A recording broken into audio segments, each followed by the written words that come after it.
The assignment hall smelled like burnt ozone and fear. 63 human mechanics stood in formation, boots squeaking against polished composite floors, while across from them the aliens waited in a line that stretched like a gallery of nightmares and wonders. Some shimmered with bioluminescent skin, others towered with carapaces thick as starship hulls, and in the back, half hidden by shadows and the broader bodies of her own kind, stood one who was tall and still and silent as a forgotten prayer. The humans whispered, placing bets, sizing up which alien would make them legends. But when the choosing began, no one looked twice at the one in the back, and that was the first mistake the station would remember for generations. Before we dive in, let us know where you're watching from, and if stories like this move you, hit that subscribe button, because tomorrow's episode is even more unbelievable than this one. The assignment hall stretched wide as a hangar, its ceiling lost to darkness and the hum of recycled air. 63 human mechanics stood shoulder to shoulder, each one hand-picked from colonies scattered across 12 systems.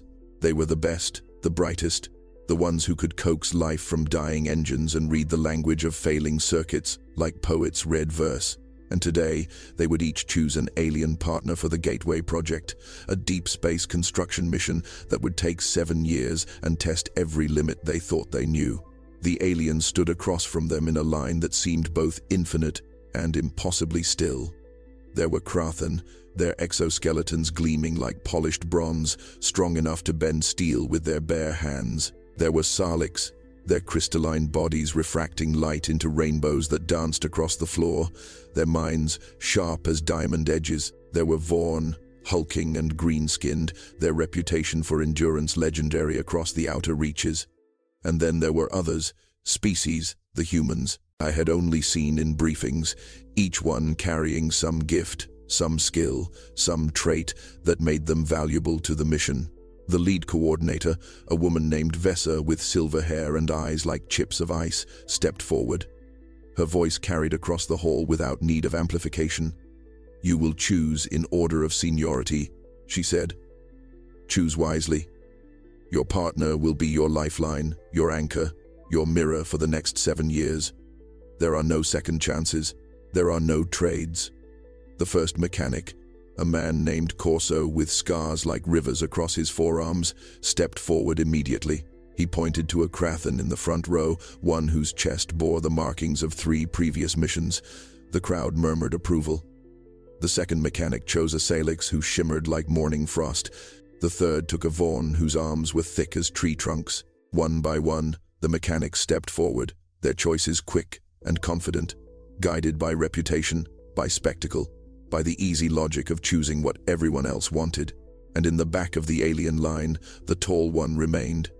She was not Krathen, not Salix, not Vaughn. Her skin was a pale blue-green, smooth as river stones, and her frame was narrow, almost fragile by comparison. Her eyes were large and dark, pupils like deep wells. She did not move. She did not speak. 17 mechanics passed her by without a glance. And then Thomas Webb stepped forward. He was 37 years old, quiet in the way that deep water is quiet, and he had spent 15 years working on colony ships where the machinery was older than most of the crew. He did not choose based on spectacle. He chose based on what he saw in the spaces between words, in the tilt of a head, in the way someone stood when they thought no one was watching. And when he looked at the tall alien in the back, he saw something the others had missed entirely. Thomas Webb was not like the others. He had spent 15 years in the outer colonies where nothing worked the way manuals promised, and improvisation was the only reliable skill. He had learned to see past the obvious, to find value in the forgotten corners where others never bothered to look. And when his turn came to choose, he did not hesitate. He walked past the remaining Krathen, past a Salix whose body glowed like captive starlight, past a Vaughn who had arms that could lift engine blocks without strain. He walked to the back of the line, to where the tall one stood, and he stopped in front of her. The hall went quiet in the way a room goes quiet before thunder. Vessa raised an eyebrow. Corso, who had chosen first, smirked and elbowed the mechanic beside him. Someone in the back row laughed outright, a sharp bark that echoed off the metal walls. The tall alien's eyes met his. They were depthless, those eyes, black as the void between stars, and for a moment Thomas felt as though he were looking into something vast and old and patient beyond measure. "What is your name?" he asked. Her lips parted. When she spoke, her voice was soft, like wind through tall grass, and it carried an accent that bent vowels into shapes he had never heard. "Sarethi," she said. "Sarethi of the Leith." Thomas nodded. "I'm Thomas Webb. I'd like you to be my partner." The laughter grew louder behind him. Corso's voice rose above the rest, thick with mockery. "Take the tall one, Webb. Maybe she can reach the high shelves for you." Others joined in, their voices blending into a chorus of ridicule. Someone whistled. Someone else clapped slowly, sarcastically, as if applauding a joke well told. A mechanic named Kellen, broad-shouldered and confident in the way men are when they have never been wrong, leaned forward. "Hope you enjoy carrying dead weight for 7 years," he called out, grinning. Vesa did not intervene. She simply watched, her expression unreadable, as Thomas extended his hand toward Sarethi. Sarethi looked at his hand for a long moment. Then, slowly, she placed her own hand in his. Her fingers were long and cool, her grip gentle but firm. Thomas felt something pass between them in that touch, something he could not name but recognized all the same. Trust, perhaps, or hope, or simply the quiet acknowledgement that they had both been underestimated before and survived it. "Partnership accepted," Vesa announced, her voice cutting through the laughter like a blade. She made a mark on her tablet, her stylus moving with sharp precision. "Webb and Sarethi, logged." Thomas turned, still holding Sarethi's hand, and walked back through the gauntlet of mechanics. They jeered. They shook their heads. One woman, a senior engineer with grease permanently stained into her knuckles, muttered something about wasted potential. Another made a gesture that needed no translation, crude and dismissive. Thomas did not reply to any of them. He simply kept walking, Sarethi beside him, her footsteps silent as falling snow. And as they left the assignment hall together, Thomas felt something settle in his chest, a certainty that had no logic to support it but needed none. He had made the right choice. Behind them, the choosing continued. Mechanics called out their selections with voices full of confidence and pride. The Krathen flexed their carapaces. The Salix shimmered brighter, performing for their new partners. The Vorn demonstrated their strength by lifting benches with one hand. But Sarethi did none of these things. She walked beside Thomas in silence, her head held high, her gaze fixed forward. She had been passed over 17 times. 17 mechanics had looked at her and seen nothing worth choosing. But the 18th had seen something different. And though neither of them spoke as they walked through the gray corridors toward their assigned bay, both understood that this partnership would not be measured by noise or spectacle. It would be measured by something quieter, something deeper, something the others would not understand until it was far too late.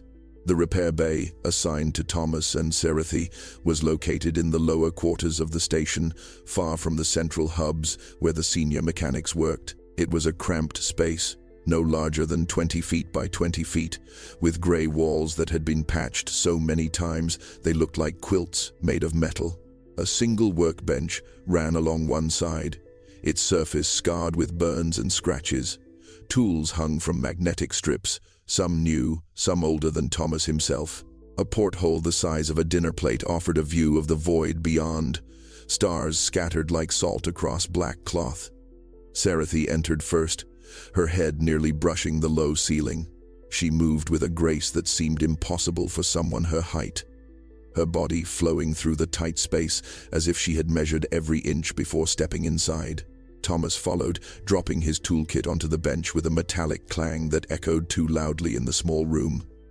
For the first hour, they did not speak. Thomas sorted his tools, arranging them by function and size, a ritual he had performed on every station and ship he had ever worked. Sarethi stood by the porthole, her hands folded at her waist, her gaze fixed on the stars beyond. She did not move except to breathe, and even that seemed quieter than it should have been. Outside in the corridor, the other mechanics laughed. Corso's voice boomed through the walls, telling a story about a Krathen who had lifted a shuttle engine single-handedly. Someone cheered. Someone else banged on a bulkhead in approval. The sound made Thomas's jaw tighten, but he said nothing. "Do you want to tell me about your species?" Thomas asked finally, his voice careful and neutral. Sarethi turned her head slightly, enough that he could see the curve of her cheek. "What would you like to know?" she asked.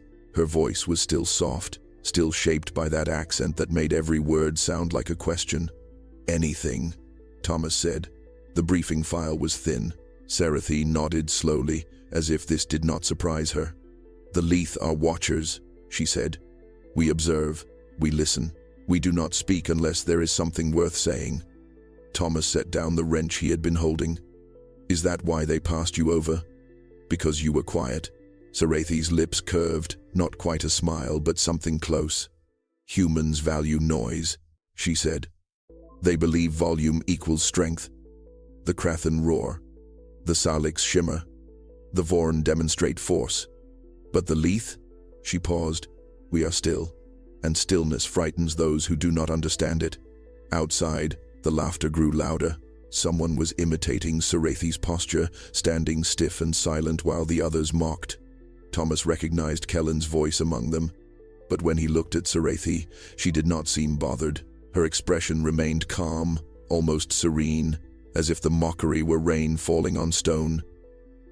"I don't value noise," Thomas said quietly. Sarethi turned to face him fully then, her dark eyes meeting his. "I know," she said.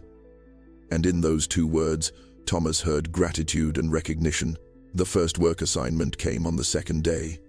A pressure regulator in Sector 9 had failed during the night shift, and the bay needed repairs before the next supply shuttle could dock.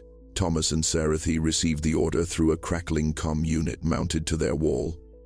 The voice on the other end was clipped and dismissive, as if speaking to them were a chore no one wanted. They gathered their tools in silence. Thomas filled his belt with wrenches and sealant canisters, while Sarethi collected diagnostic equipment, her long fingers moving over each piece with careful deliberation. She did not ask what to bring.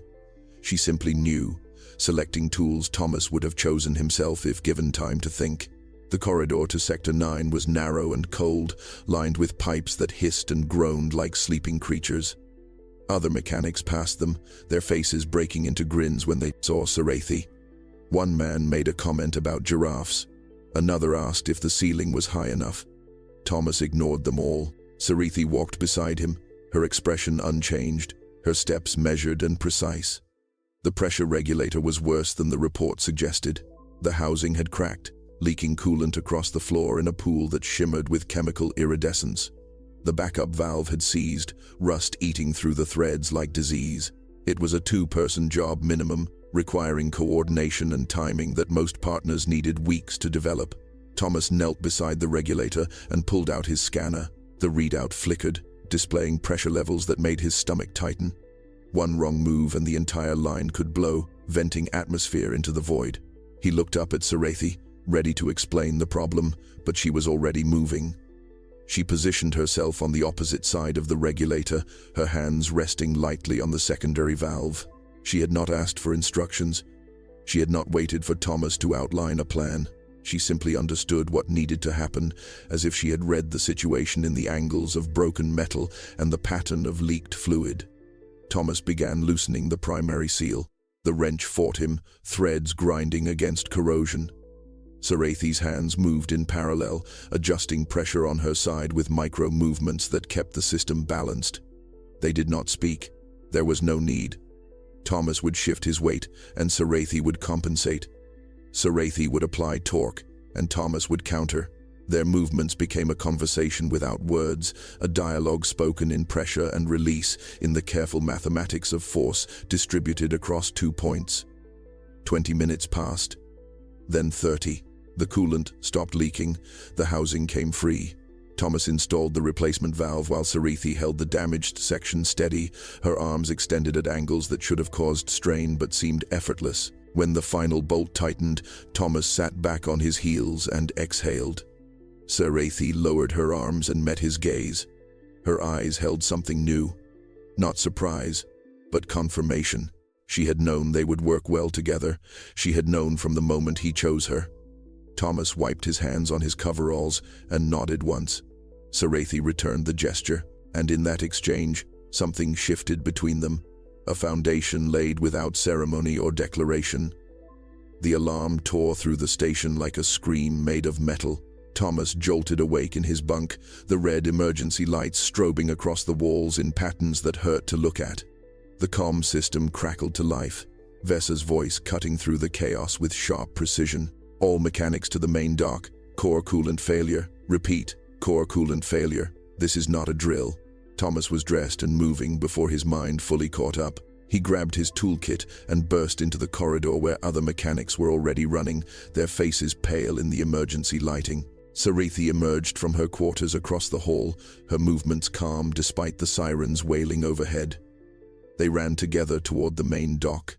The air grew hotter with every step, thick with the smell of burning insulation and something sharper, more chemical. By the time they reached the dock, Thomas could see smoke curling from the vents, like fingers reaching for escape. The scene was chaos. 50 mechanics crowded around the massive coolant array, a network of pipes and pumps that kept the station's reactor from melting through the hull. One of the primary conduits had ruptured, spraying superheated coolant across the floor in a mist that hissed and steamed. The backup systems were failing one by one, their indicators flashing from green to amber to red. Corso stood at the center, shouting orders that no one could hear over the alarms. His Crathan partner tried to force a manual override, but the valve was fused shut, the metal warped from heat. Other teams attempted different approaches, each one failing as quickly as it began. The Salix could not navigate the tight spaces. The Vorn could not fit their bulk between the pipes. The timer on the emergency display counted down. 12 minutes until core breach. 11 minutes. 10. Thomas scanned the array, his eyes tracing the network of pipes and junctions. The rupture was not the problem. It was a symptom. The real failure was deeper, buried in a junction box no larger than a bread box, located behind a lattice of support struts too narrow for most bodies to reach. He looked at Sarethi. She was already looking at the same spot. "Can you fit through there?" Thomas asked, pointing to the gap between struts. Sarethi measured the space with her eyes. Then she nodded once. They moved. Thomas cleared a path through the crowd while Sarethi approached the lattice. She turned sideways and slipped between the struts with a fluidity that seemed to defy anatomy, her long limbs folding and extending in ways that made the impossible look effortless. Thomas handed her tools through the gaps. She worked in silence, her hands moving faster than Thomas had ever seen them move. The crowd fell quiet, watching. The timer counted down. 5 minutes. 4. Sarethi pulled a damaged relay from the junction box and held it up. Thomas already had the replacement ready. He passed it through. She installed it in seconds. The emergency lights stopped flashing. The alarms cut off mid-wail. The coolant mist ceased. The backup systems hummed back to life, their indicators shifting from red to amber to green. Sarethi extracted herself from the lattice and stood beside Thomas. The dock was silent, except for the steady thrum of restored systems, and every mechanic in the room stared at the tall alien they had dismissed.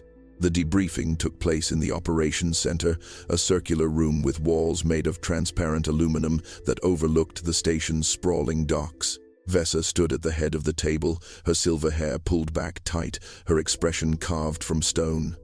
The mechanics filed in one by one, their usual swagger diminished, their voices subdued. Thomas and Sarethi entered last. Every head turned to watch them. Corso looked away first. Kellen studied his hands as if they contained answers he had never bothered to find. The Crathan and Vorn partners shifted in their seats, their massive frames suddenly seeming awkward in chairs designed for humans. Vessa gestured to 2 empty seats near the center. Thomas sat. Sarethi folded herself into the chair beside him, her knees rising almost to her chest in the confined space. "The station would have been lost," Vessa said without preamble. "Core breach would have occurred in 3 minutes and 42 seconds. Evacuation protocols would not have been fast enough. We would have lost 217 souls." She paused, letting the number settle over the room like ash. One team prevented that outcome. Her gaze moved to Thomas and Sarethi. I want to understand how. Thomas opened his mouth to answer, but Sarethi spoke first. Her voice was soft as always, but it carried through the room with unexpected clarity. The Leith see patterns, she said. We perceive spatial relationships that others do not notice. The junction box failure was visible to me in the way the coolant spray dispersed, in the angle of the ruptured conduit, and in the temperature gradient across the array. She paused, her dark eyes moving across the faces watching her. My people were engineers before your species left your first planet. We built the orbital rings around Leith Prime when your ancestors still burned wood for warmth. But we do not build loudly. We do not demonstrate our capabilities through spectacle. We simply build, and the structures stand for thousands of years. The room was silent. Corso's face had gone pale. Kellen looked like he had swallowed something bitter. One of the mechanics who had laughed loudest in the choosing hall now stared at Sarethi with an expression caught between shame and wonder. Vesa leaned forward. Why were you not in the front row during selection? She asked. Why did 17 mechanics pass you before Webb chose you? Sarethi's expression did not change. Because I did not demand to be seen, she said. The Leith believe that worth reveals itself through action, not through performance.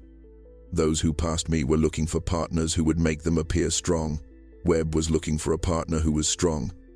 Thomas felt something tighten in his chest. He had not known the depth of what he had chosen.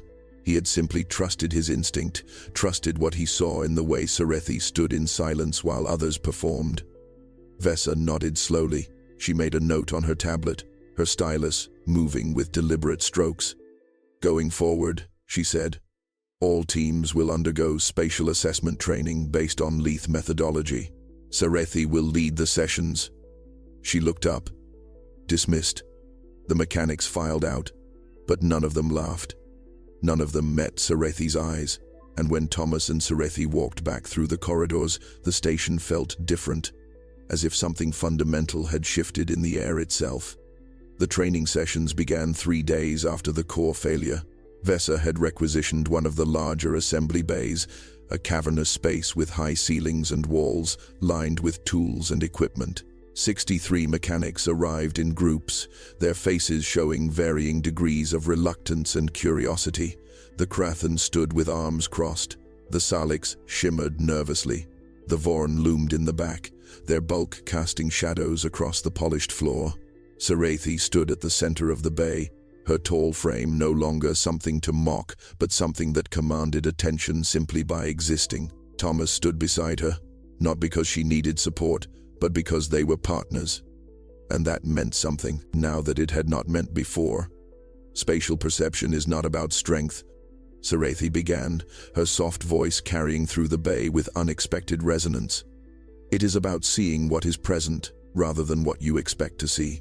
Most failures occur not because the solution is difficult, but because the problem is invisible to those who do not know how to look.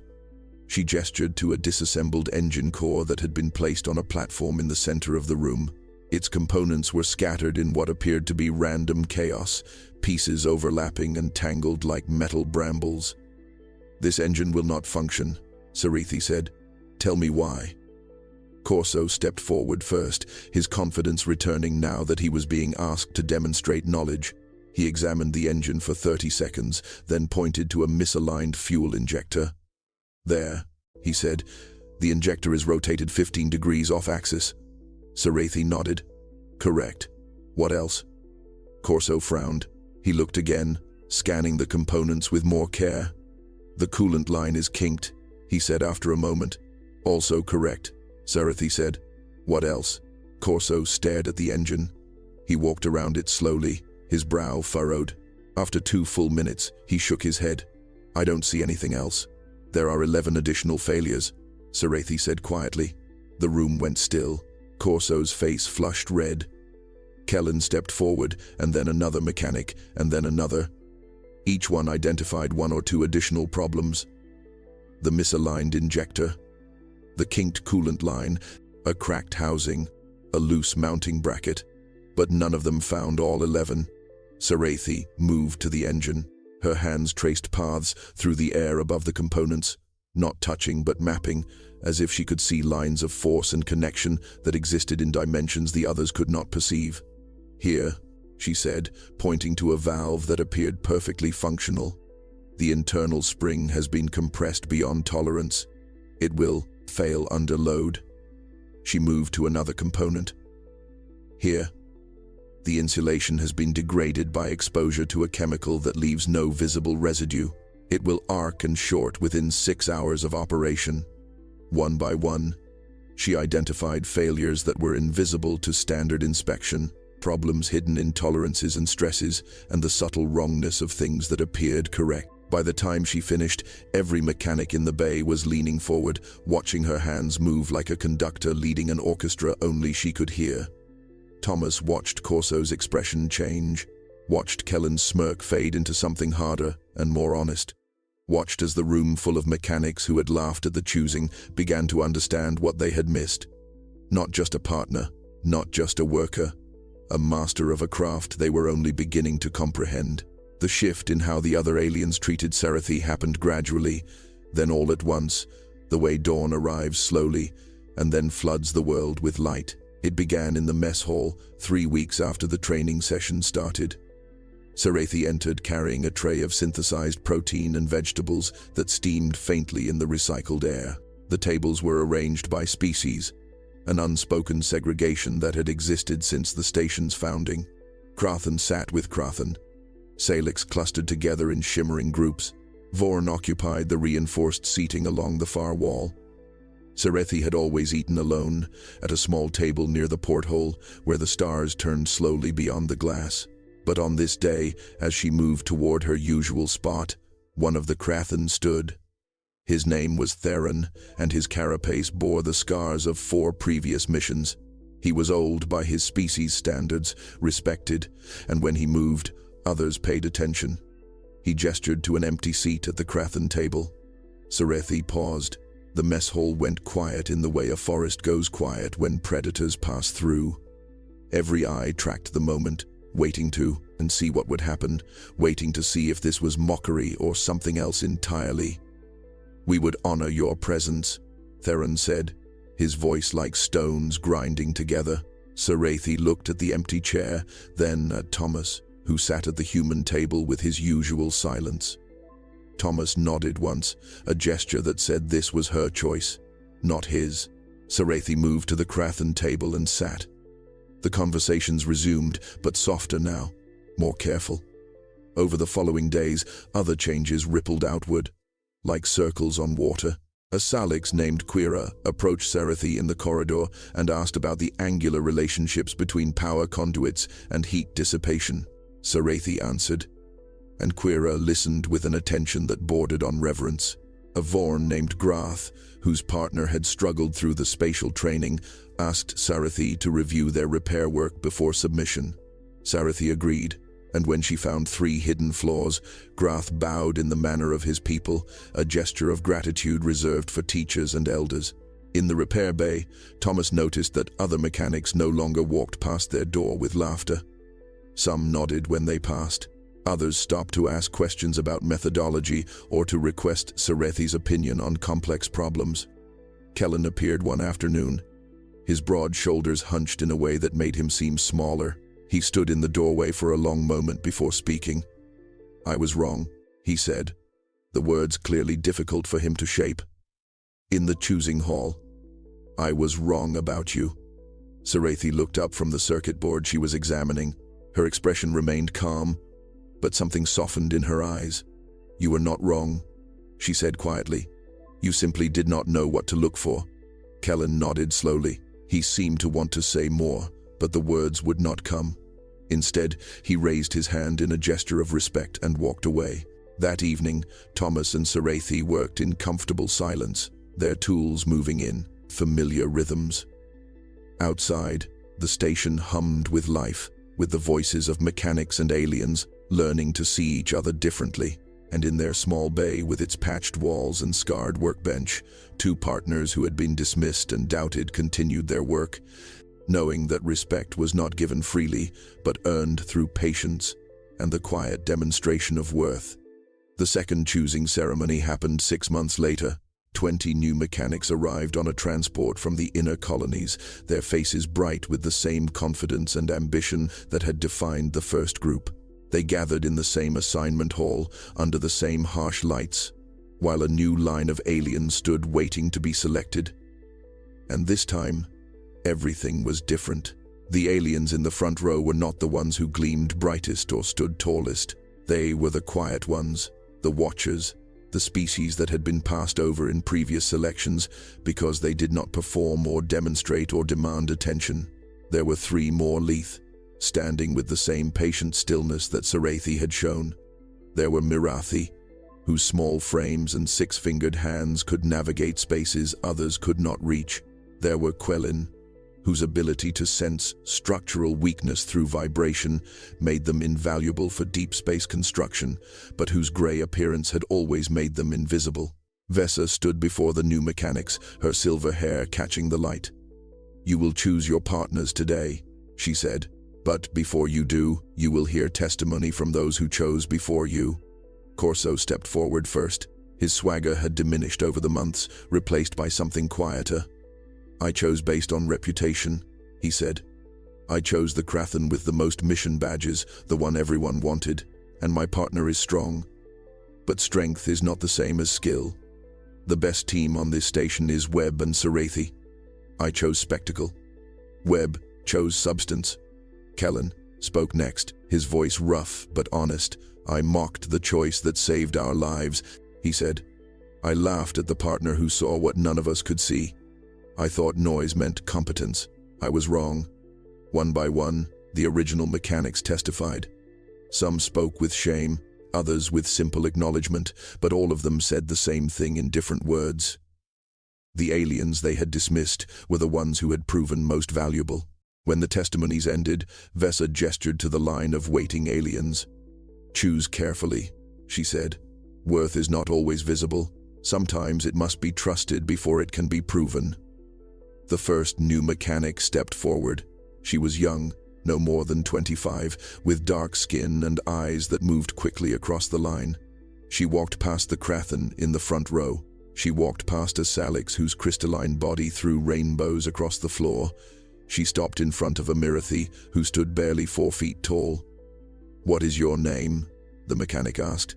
The Mirathi's voice was high and musical. "Senna," she said. The mechanic extended her hand. "I'm Rachel Chen. I'd like you to be my partner." No one laughed. The second mechanic chose a Quelin. The third chose a Leith. One after another, the new mechanics walked past spectacle and reputation and chose the ones who stood in quiet, waiting. Thomas stood in the observation gallery above the hall, Sarethi beside him. They watched as the covenant of the Overlooked spread like dawn across dark water. Sarethi's hand found his, their fingers intertwined, and neither of them spoke because words were unnecessary for those who had learned to communicate in the spaces between sound. 7 years passed like water flowing through open hands, measured not in days but in the accumulation of small transformations that became permanent. The Gateway project completed on schedule, the massive orbital structure hanging in space like a cathedral built from steel and light. Every joint aligned, every system functioned, every metric exceeded projections. And when the final inspection reports were filed, the analysts noted something unusual in the data. The teams led by Overlooked aliens had failure rates 73% lower than their counterparts. Thomas and Sarethi returned to the station that had once mocked their partnership. The assignment hall, where they had first met, now bore a different atmosphere, the air itself seeming to carry less arrogance and more consideration. New mechanics arrived every month, and the choosing ceremonies had become rituals of careful observation rather than hasty spectacle. The walls of the main corridor were lined with plaques now, each one bearing the name of a partnership and the innovations they had contributed. Webb and Sarethi appeared third from the entrance, their names etched in metal that would outlast memory. Beneath their names, a single line stood carved in smaller letters. "They taught us to see worth in silence." Corso approached them on their second day back. His Krathen partner walked beside him. the alien's carapace now marked with scars earned through honest labor. "My partner taught me about strength," Corso said to Thomas. "But you taught me about vision." He extended his hand. Thomas shook it, and in that grip was an acknowledgement that needed no elaboration. Kellen had become a trainer, teaching new mechanics the spatial perception techniques that Sarethi had introduced. His classes were mandatory now, his voice carrying the weight of someone who had learned humility through failure and emerged better for it. The Leith were no longer relegated to the back rows. They stood where they chose, and when they spoke, rooms fell silent to hear them. The Mirathi were sought after for precision work. The Quelin were valued for their sensory capabilities. The species that had once been invisible now shaped policy and procedure. Sarethi was offered a position on the station's engineering council. She accepted, with the same quiet grace she brought to everything. Her presence in the council chambers shifting conversations away from politics and toward pragmatism. Thomas continued working in their original bay, the small space with patched walls that had become something of a shrine. Young mechanics asked to apprentice there, to learn in the place where everything had changed. On a morning when the stars beyond the porthole burned with particular clarity, Thomas and Sarethi stood together in the assignment hall. A new ceremony was beginning, fresh mechanics gathering to choose their partners. One young man stepped forward when his turn came. He walked past the aliens in the front row, past the ones whose abilities were obvious and demonstrated. He stopped before a tall figure standing in shadow. "What is your name?" the young mechanic asked, and in that question, Thomas heard an echo of his own voice from years prior, heard the beginning of another story that would teach what his had taught. That worth is not always loud, that strength does not always announce itself, that sometimes the greatest choice is the one that trusts what others cannot see. Sarethi squeezed his hand. They turned and walked from the hall together, their work complete, their legacy living in every partnership that would follow.